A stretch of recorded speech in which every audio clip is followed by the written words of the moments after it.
BetOnline is the world's most trusted betting platform and your number one source for online betting. From earliest odds to in-game live betting, BetOnline provides you with all action and the ability to watch the games as they happen. With the largest selection of odds on everything from football, NBA, NHL to entertainment and political props, head to BetOnline today to get in on the action with America's most trusted site for online wagering. BetOnline, the game starts here. Welcome, everyone. It is the Fly Guys podcast. Justin Goodhart alongside Cameron Klein. And Cameron, it's going to have to be a quick episode today because you're entertaining your brother later today. Yes. And I gotta make sure that my girlfriend's car is taken care of at the shop. So we'll begin this with a simple happy Friday to you, Cameron. Happy Friday to all across the northeastern region from Harrisburg to Boston area. Cameron, last we talked, the season was already over. Tortorella was fired. Ursan and Fedotov were declared the two worst goalie tandems in NHL history that not even could stop a puck from a junior league team. And we're sitting here, and the Flyers are 4-6-1 and very close to, positioning themselves back into the conversation of, well, maybe they won't be terrible this season. But it comes a long way after a very weird matinee win against the Minnesota Wild last Saturday. And then they get thumped by the Montreal Canadiens, which everyone knew was annoying and further proof that this backup goalie is definitely not that good. Yeah.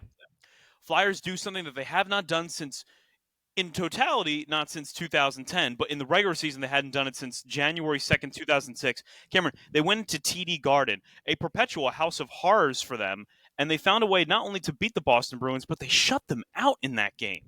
That's something that I don't think anyone foresaw coming. Cameron, before we hop right into this whole, oh my gosh, they beat the Boston Bruins, that's really impressive, can you name the starting goaltender that night for the Flyers versus Bruins in 2006? Definitely not. I'm thinking the first thing that pops up is like Boucher. I don't even think it was him. Boucher. I have no idea. He goes with Boucher. Well, I know it's not him. It was Antonio Niittymaki stopping 27 shots. And the goal scorer was our best friend, Jeff Carter, probably the only notable goal he ever scored in his life. And the Flyers got themselves at that point, the Flyers, believe it or not, people forget this. The 2005-2006 Flyers aren't remembered for being a great team. That put the Flyers at 25-8-6 at that point on the season. Wow. They would go on, for completionists, they would go on to be 45-26-11, 101 points. They would finish second, though, in the Atlantic Division. And because of finishing second, they had to go on the road to play a Buffalo Sabres team that they had problems with all season, and they were promptly knocked out of the playoffs in 6 games from Buffalo. But yeah, how about that to start us off? A little bit of fun fact action for the Flyers. No, and what was cool was I was down the street. I was actually working an event for work. I'll just say that. But right down the street from TD Garden during that game. So that was a lot of fun, seeing the Philadelphia Flyers beat the Boston Bruins. That was nice. I will say, with a little bit of a grain of salt, because the Boston Bruins have been struggling. They've been struggling throughout this season. I don't know if they really know what their identity is right now. And they've been struggling particularly offensively. But regardless of that, they still have David Pastrnak. They still have Brad Marchand. They still have a great goalie tandem. And the goaltenders played great as well. I want to say it was, I know it wasn't Korpisalo. Who was it? Olmark, I believe, who was starting. But regardless, beating a team that is a contender like that on paper after how the season has started so far was nice, was very nice. And also what really highlighted to me was what have we been complaining about? The defense. And the defense looked fantastic that night. Again, Travis Sanheim in particular looked great against the Bruins and continued it the other night against the St. Louis Blues. All week he's looked great. And we have to at the Fly Guys podcast, we here believe that if we give somebody crap, we got to give them flowers as well. Absolutely. Travis Sanheim deserves those flowers. He's been playing absolutely great. So not only was it a nice win against another Northeast team who we dislike in their own building, which we haven't done in over 18 years, it was also nice because you got to see a lot of things corrected that we wanted to see corrected so far. So that was great. Fantastic. By the way, Korpisalo. It was Korpisalo playing. Okay, I couldn't remember. So, but again, regardless, 2 solid goaltenders. Yeah, so the Flyers right now 4-6-1 on the season. Listen, it's a long. We're entering Game 12 out of 82 coming up this. I think it's this Saturday. Yeah, they play on Saturday against Yes. Boston at home. So Yes. Boston will have a chance to try and make things squared up with the Flyers. Um, they're going to be without Cam York for a little while. He's on injured reserve, and that's a big loss for them. They're going to Yeah. rely on a guy like Emil Andre to come up here and try and make some sort of a difference. Nick Sealer's obviously back in the lineup. That's a big deal as well. And so we're going to have we're going to get a look at some guys for sure. Alexei Kolosov came up, and in his first game, it was kind of a mixed bag. It looked really, Yep. really good, and then it did not look good at all. Um, I think that what we saw out of the Flyers, which was encouraging, though, as you said, the defense getting better. The one thing I will say, 13 minutes of ice time last night for Matvei Michkov against the St. Louis Blues. I knew it. Yeah, and I mean, how could you not notice that? How could you not notice that? But how could you also not notice the fact that since his scorching hot start, last few games he struggled a little bit. He hasn't been as effective as we believe he can be, and we believe he will be. So John Tortorella limits his ice time. Cameron, what are your thoughts on that? It's a rite of passage at this point. You're not on a John Tortorella team. You haven't made it in the NHL if you're being coached by him. If you haven't been benched by him at some point, I don't know. A lot of people are freaking out about it, obviously, because he's the guy. He also just got Rookie of the Month as of today. So absolutely fantastic. We've seen it. We've talked about it plenty of times here. He looks amazing. He looks fantastic. Yes. He has been the bright spot of this team so far. But at the same time, I just enjoy what John Tortorella said about it. Check it out on the Broad Street Hockey website as well. They have an article just a little bit about the benching and just what John Tortorella said about it. He didn't go too much into it because I don't really think you need to. He basically just said, listen, like there are certain things 5-on-5 that I need him to do that he hasn't been doing. And so instead of screaming at him on the bench, yelling and making a big scene, my thing was, listen, I'll sit you down, tell you what he did wrong, and you're just going to have to sit there for a little bit and just think about it. And then once you're ready to go, you'll go back out there. And I like what he brought up about the speed of the NHL compared to the KHL as well. Basically saying, listen, he came over here. It's a lot faster. It's a lot more intense. There could be moments where he's just simply getting tired in those 5-on-5 situations. And it's like, listen, if we got to just sit him down for a little bit to get him caught up to make sure that he isn't getting lazy in those areas that he can't be, then we'll just move forward from there. And yeah, I just think it is hilarious. It is funny because it's a John Tortorella benching, and we all see it, and it happens to the star player, which everyone has been afraid of. We've all been afraid of this moment happening and how it's going to cause a ripple effect, and it's going to be a civil war in the locker room. But it probably isn't. It just seems something like, listen, he hasn't played super great the last couple of days offensively, and defensively at times he might be doing things that might make him a liability, and we can't have that happening if he's not coming together offensively either. So it's not that big of a deal. It's not. Listen, if we start benching him games in a row, then I'll start to scratch my head and wonder what's going on here. Yeah. He'll be back in the lineup on Saturday. I love that John Tortorella at one point said he might miss games. I don't know. And it was just like, well, you're the coach, so you do know, John. Listen, I know that you stand there and you're like, God, I just want a front office job so badly. I get that. And you're going to have that with the Flyers, likely.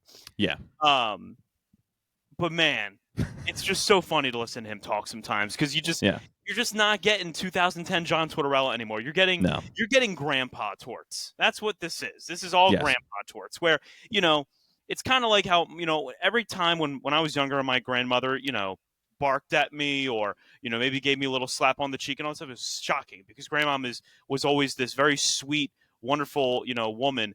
But, also you have to remember she was also a a first lieutenant nurse in the United States Army. So she's got bark to her. That's Tortorella here. He's a sweet old grandpa nowadays. But there was a time where, he was ready to fight Brooksy over nothing, in New York. So I'm sure he's going to get benched. But there was another article from Broad Street Hockey that I wanted to talk about real quick. Yeah. And it's by Jason MacNeil. And the title is Flyer Structure and Fedotov Might Not Be a Match. And it goes into detail about just how bad it's been so far for Ivan Fedotov. And just, one tweet that was put in this article that immediately jumped out at me And for the record, I've deleted Twitter off my phone, people, just because we all know what's coming up in a couple days, and I'm like, I'm getting the hell away from that. But Kevin Kurz tweeted Yeah. that Fedotov had told him, him being Kevin Kurz, the other day, that while he appreciates his teammates trying to block shots, sometimes it makes it more difficult for him to make the saves through that traffic. That second goal seems like a good example and one he should have had. And that he's referencing, I believe that was the crap, whichever game it was. Now I'm blanking on it, but regardless of which game it was, and yeah, that was Washington I Capitals. was going to say it's probably the Washington game. Yeah, that was my So- thought as well. So this is an interesting thing to bring up. Mhm. The Flyers last year, I mean, when we talk blocking shots, I mean, I don't think anyone did it better than the Flyers last year. Yeah. Nick Seeler, above all else, might have been the best shot blocker of them all. Yeah, it's a Tortorella. It's a staple. It's a Tortorella staple. Yeah. And even when the Flyers beat the Bruins, they blocked 21 shots in the game on Thursday night. So, everything looked normal from a Flyers defensive standpoint. They block shots, they kill penalties. That's kind of their bread and butter. That's kind of how the Flyers were good last season, is just low-scoring games where they were very tight defensively. Jason kind of says it best. If he can't adapt to the fact that the Flyers are going to throw themselves in front of all these pucks, this isn't going to happen. Like, this isn't going to work, because I can't ask my entire defensive structure to go away from what works. Yeah. You tell Nick Seeler not to get down and block that shot. Nick Seeler is a psychopath. Editing in front of 90-mile-per-hour slap shots. He's going to do it. But even more than that, Cameron, I don't know. This feels a little backwards to me. The goalie is basically telling the defense, stop trying to block him. That's my job. You do other things. But when I see the Flyers doing other things, Cameron, it's not good. So I don't know what to say about this. This was one. I mean, it was good to see Fedotov comfortable in admitting this. Yeah. But also, like, I don't know. I didn't like it. I didn't like what the answer was, to be honest with you. Yeah, like if that's a thing, you got to work on that, because the thing is like that. It's a John Tortorella staple, as I just said. That's also just the NHL. Guys block shots. That's what they do. It's a part of it, and you got to be prepared. And I don't know. I don't watch any KHL. I don't know what it's like over there, obviously, right? But I just think to myself, shots. They clearly just don't block. Evidently not. Evidently not. I don't know. I wouldn't know. But I just like, my thought is just like, if it's creating like that much of a screen for you to where you can't see, like that's terrible vision for a goaltender. I'm sorry, but you got to have faster reflexes than that. 7. Yeah, you are a giant. I mean, yeah. Listen, I know that being 6'7" doesn't inherently make you capable of being a star goalie in the NHL, but I don't know, man. I kind of thought that maybe you'd be a little bit better than a GAA of 5.35 and a save percentage of 8.21. Right. Right. I mean, and the thing is, dude, is like you can't go on, because I'm blanking on what I was going to say, but go on. He was saying this. Jason even points it out, and I Jason, I freaking agree with you. If he was saying this and his save percentage was like, I don't know, 905, it'd be like, all right, I kind of see where he's going. Dude, your save percentage is a B-. Yeah. So what are you talking about? It's about the players that are blocking shots. I'm telling you, how many shots from the point have made its way past you to begin with? That's what I'm saying, dude. That comment makes me more worried about his vision, right, than anything else. Because it's like if you don't have the hand-eye fast enough to keep up with what you're seeing or what you're expecting is coming, you're not going to be able to fix that at 28 years old. You're just not. And I remember my point right before I blanked on it, but we always talk about, like, not bringing in star players because you got to establish the culture. And now we got a guy asking them to kind of change the culture. No, I don't know if he's asking that, but it seems from that tweet like he's kind of saying, like, hey, guys, I don't need to block shots as much. I'm sorry, but that's what we do here. That's part of the culture here, is blocking shots and putting the bodies in front of the line. Like that's part of it. And if you can't be a part of it, you can't be here. I'm sorry. I just need to do some quick math real quick. I'm just going back. You know what? Just work with me, everyone, for a second. So in 2011, John Tortorella coached the New York Rangers. They had like 51 wins that season. Yeah. They had this amazing goal. You may have heard of him. His name was Henrik Lundqvist. Yeah. He played 62 games that season, right? So Jesus, that's a lot. I know it is a lot. So He made 1,630 saves. He had a 930 save. My God, he was good. On 62 games is ridiculous. That's ridiculous. He faced on average, or I'm sorry, he stopped 26 shots per game. Thereabout. Now, unfortunately, we're going to only have to go with raw numbers here. But in terms of blocks, the Rangers that year blocked 1,338 shots. I'd have to look. I'd have to look at the 2011-2012 stats here. But I don't know. I never once heard Henrik Lundqvist say to his defense, which was only led by guys like freaking. Well, they had Steve Eminger and Tim Erickson on that team. Wow, that's Dan Girardi, for example, and Ryan McDonough. Prime. Also prime Ryan McDonough, prime Dan Girardi. Dan Girardi, yeah. I believe Mark Stahl was on that team as well. I could be wrong, but prime, yeah. Hey, guys, don't block the shot. I would do better if you don't block the shot. And I at that just point, let him through. Let him through. Don't just let him put him in the slot. Let him in the slot, and then I can see where it's coming from. I was beyond whatever you want to say. I was beyond just shocked that would be Fedotov's actual statement on that. It's concerning. It's concerning. Well, it does make me worry because I've said this on this show before. I don't think you people realize how badly I want Fedotov to be a star goalie in the NHL. I don't think I want it so badly, not just because his government is evil and they tried to poison him to death. That's not the only reason why. The reason why is because it would give such a breath of fresh air to that the Flyers drafted, developed, and made a star. And that's something we just haven't had unless one fell into our lap. And you want to call Claude Giroux a star and everything. He was a star. But other than that, who? Right. Wayne Simmons? Is that where we're going to go? Braden Shen never really developed here. And they traded for Wayne Simmons. They did trade for Wayne Simmons. Yeah, so yeah. Matt Reed had 1 year. Yeah. It was his first year, and it was his only year that he had. I'm sorry, 2014 he also had 20 goals. Spare me with that. Yeah. You got Coots, but we've been I will say this season Coots has impressed me again. I'm starting to love what he's doing, but it didn't start not point production wise, but everything else wise as a captain. It would be. I would not call him a star either. I don't think Coots at any point was a star. No, his best year. You either want to go with his 34-goal season or his Selke season. I probably go with Selke season. Me too. Yeah, it feels like that would be better.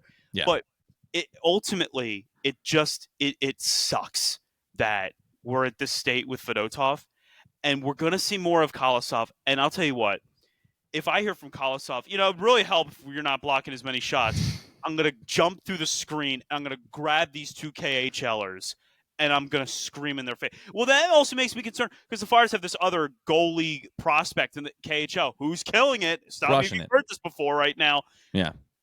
Now I need to see how many shots is he seeing per game. Is he seeing 50 shots? Is his defense sipping tea when the other team's on the power play? That's what I now need to see.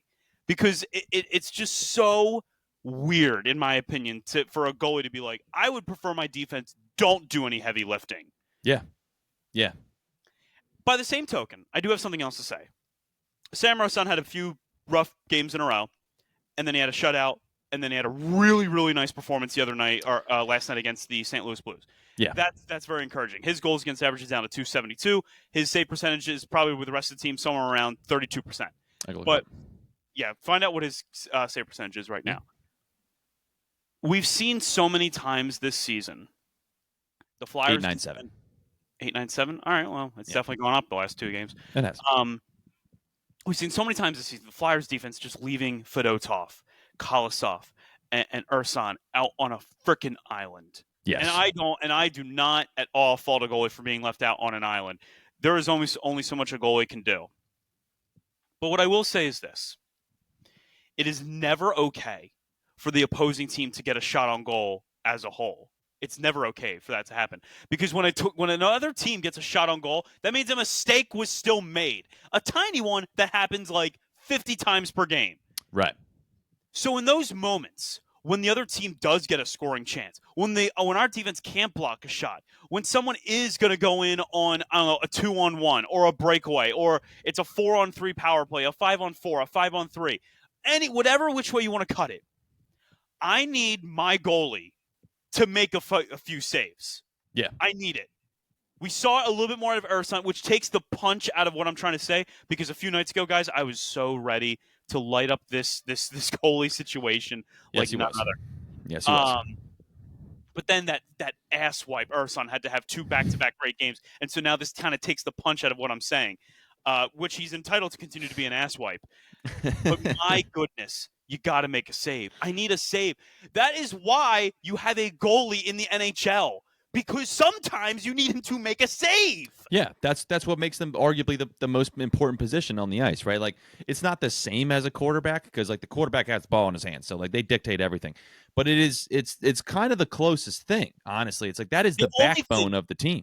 The only thing that's more important, in my opinion, at this point than a goalie is like a top 4 defenseman. That might be the only thing that's more important right now. Right. Which I would brings me agree to my with next that. point, Cameron. Yes. What's that? I asked you this a few More nights forwards. Now go. Yeah, I asked you this a few nights ago. Yes. When I was watching the Flyers-Bruins game and I saw how our defense was going out there, I asked you, who do you think's, like, of all the defensemen that you've watched in your lifetime, who's the best one you ever saw? Dude, honestly, you asked me this. I had no idea when you first asked me, and I still honestly don't. It's hard to evaluate. I had a couple that popped up in my mind, and this is I'm assuming this is the entire league, right? Is it what you were talking about? The entire league. I mean, if you wanted to start smaller, I would ask you, who's the best Flyers defenseman you ever saw? Yeah, for us, it would have to be Pronger or Timonen, and I Pronger we didn't see much. I think Timonen because of longevity. Timonen was here from 2008 to 2015. Right, that would be my first thought as well. And then for other players, I mean, it's hard. I mean, you got Duncan Keith, you got Victor Hedman's up there. Honestly, though, like when you first texted me, my first thought, the first name that jumped out to my head was Duncan Keith. Just a brutalizer, a perfect two-way defenseman, in my opinion. Not too much scoring, locked down defensively, but still a guy who could score if he needed to. Multiple Stanley Cup winner. He was high up there for me. But Zdeno Chara, another one. Dude, yeah, I don't know. Those are the first two that popped in my mind when you text me that question. Obviously, you and I, we started watching hockey at 2 different points. Yeah, I didn't start watching until around like 2009, 2010, which is why I'm a little bit biased more later on. I started watching in 2003. Yeah. And at the time, the best teams in the NHL, I mean, the Bruins were still really good. You know, they've always been really good. The Maple Leafs were churning out good seasons. The Flyers were churning out. The Devils especially. So I thought, I was like, I mean, who was on the Western side? Oh, yeah, we had Colorado, who was always really good. And you had Detroit. And as soon as I said Detroit, I was like, oh, best defenseman I ever saw was Nick Lidstrom, clearly. Right. But, you know, when I thought about another, like, you know, when I thought about, like, oh, who's the best, like, defenseman I watched more up close? Because let's be honest, I didn't watch a ton of Nick Lidstrom because the Flyers didn't play the Red Wings all that well. Right. And I thought, who was another game-changing defenseman that would have given me Scott Niedermayer. There we go. There's another one. So as soon as I thought of him, I'm like, the Flyers, when it comes to who have they had that would be on the level, and when I say on the level of Lidstrom, I'm obviously being very, very generous. This level is obviously very wide. You're simply saying the closest thing to that, right? Eric Desjardins is probably the closest Flyer defenseman that I would say was on a Niedermayer, on a Lidstrom, on a Duncan Keith type of level where they were so reliable. Like, Eric Desjardins was such a good defenseman. Mm-hmm. And then Chris Pronger, as brief as it was such a good defenseman. And Kimmo Timonen was such a good defenseman. And I think about it more and more. When was the last time we sat here and said, oh, this guy's playing standout defense for the Flyers? Because outside of Matt Niskanen's season in 2020, and maybe Pronger Provorov that year. I was going to say Provorov in 2018, I think, the year that he played with that dislocated shoulder against the Penguins in the playoffs. I think that was 2018, maybe 2019. Was it not 2016 against the Capitals? Was that not 2016? Thank you, 2016. Yes. But like it was an outlier year, But think about it. Like, think about how fleeting Provorov's greatness was. Yeah. It didn't stay. It's No. so hard to be a great defenseman in the NHL. Obviously, and Drew Doughty at one point was a really good defenseman. Oh, yeah. And then he was not a very good defenseman. Yeah. And he's bouncing back a little bit right now, but he's got a long road to recover from to kind of shed the reputation of like being dead money on that team for a long time. Long time. And then I look at Adam Fox, good defenseman on the Rangers, very good. I have watched a few Rangers games this year, and I have not noticed him much on the ice. And so I don't know if that means he's having a bad season. Sometimes you like to kind of know that which one of your defensemen's right there, but I really do think that for this Flyers team to have a shot at being not just a cup contender in the future, but even just a playoff team this season. Yeah. These defensemen got to get it going. There's no more excuses for Travis Sanheim. Yeah. Like, I can't take 2 months of being good, 4 months of being bad, a month of being average. I can't do this. It's not good enough. We need to know who is going to make themselves as a part of the core going forward. So, as this season goes on more and more, I'm less interested right now in the final score, and I'm kind of more got my notepad out just going, how many bad games in a row was that for Sanheim? Or how many good games in a row was that for Sanheim? I think that's the only way that I feel I can judge this Flyers team right now. I think that's the best way. I think that's the healthiest way because again, you're simply identifying the problems and you're like, okay, well, let's see who's helping the problem, who's hurting the problem. And yeah, Sanheim, as much as we just praised him, right? Because he's had a great week, he's played phenomenally well, the best defenseman on the team. Yeah. Emil Andre as well. I was very impressed by in the Boston Bruin game.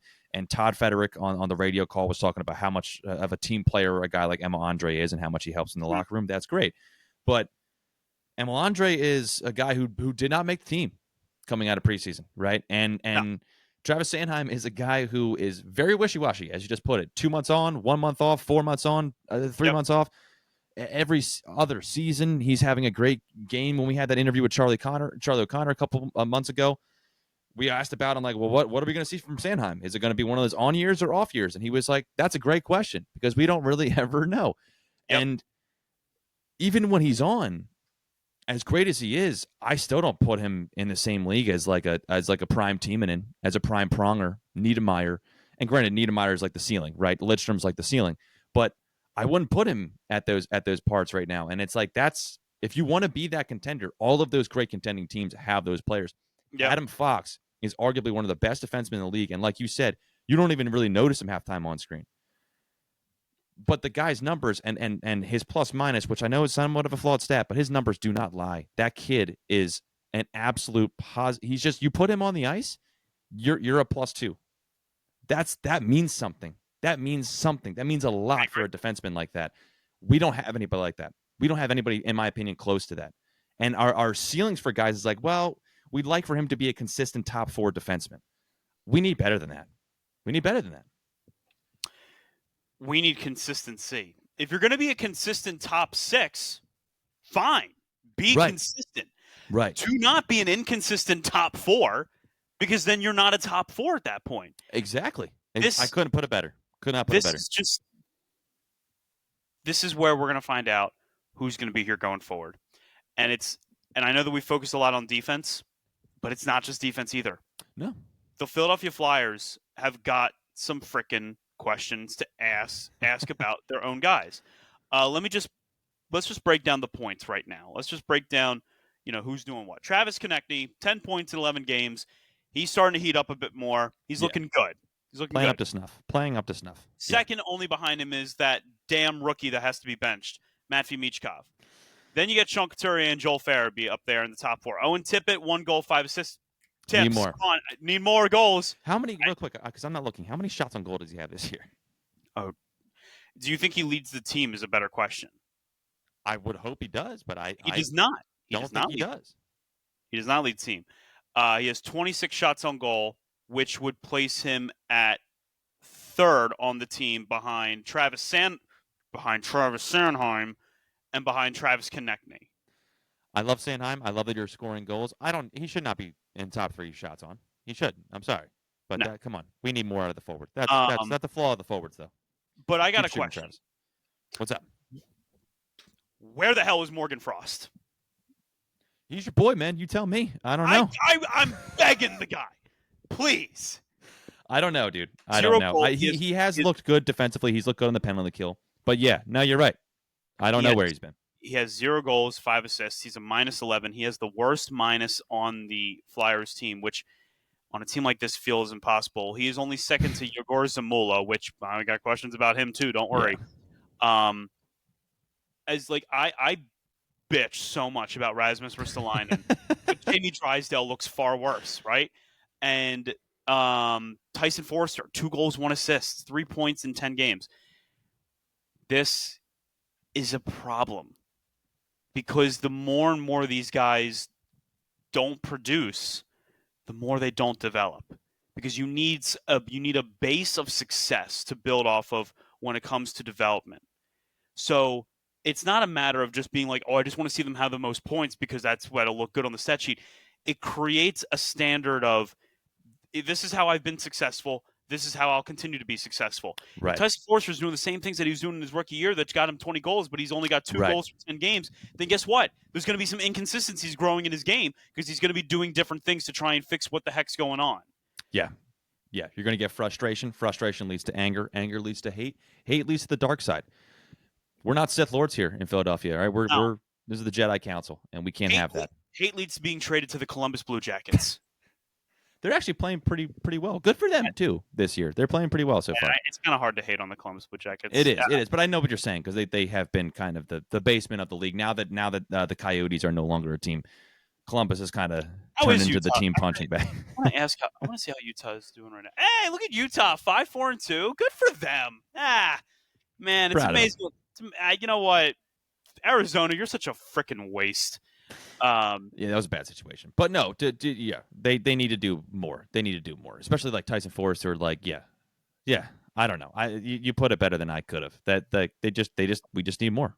I could say you could chalk it up to the mixing of the line combinations throughout the past month. As we said, the first 10 games, John Tortorella came out and said the lines are going to be moving around a lot. We're going to try to see who plays well together with whatever, which maybe we started to see toward the end of the month, right? Maybe those last couple of games where they didn't look terrible. They started putting some things together defensively. They looked a little bit more solid.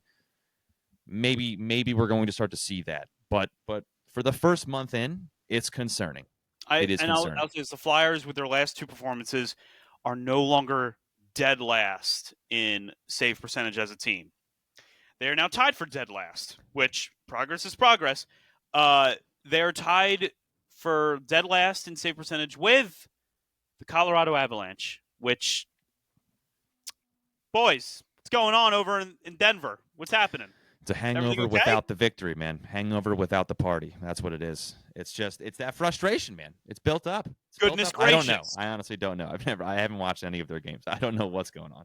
I would love it's weird. It's concerning. Oh, you know who we didn't mention as a great defender? Cal McCarr. Oh, well, yeah. But I was thinking like us growing up, like all-time greats. No, I know. But as we talk about Adam Fox and Drew Doughty and Duncan Keith, Cal McCarr, it's hard to ignore. 19 points in 11 games so far for McCarr this season, -7 on the ice. Goddamn. That means that, wow, they got some legendarily bad goaltending right now. Yeah. Again, haven't watched any of it, but that's what the evidence would supply, right? Or imply. Well, yeah, their main guy, Justice Anunin, 905 save percentage, 248 GAA, but it's Alexander Georgiev weighing him down here. 4.62 goals against average with a Fedotov-esque 8.22 save percentage. Dude, so, my goodness. Once you fall below a certain percentage, you are no longer playable. He was the starter last year, if I'm not mistaken, right? He split time. Didn't he split time with Kemper at one point a couple years ago? Was it him, or I think it might have been another goalie, actually. I don't know. Oh, he was the starter the last 2 years, 62 games in each year. Wow. Well, 919 2 years ago, 897 last year, started to dip a little bit. I don't know. Maybe he's got an injury of some sort. I don't know. We're not monitoring. We have no idea. But before we go, because Cameron's going to have to go in a few minutes to entertain his brother and all that stuff. Yeah. Can't wait. Before we go, real quick, Cameron, I just want to also say that it's I'm cautiously optimistic about what I saw against the Cincinnati Bengals. And I just wanted to let you know that that was by far the most satisfying win I've had as an Eagles fan going back definitely to 2022. Good. That one felt very good. Good. That I'm felt sure it very did.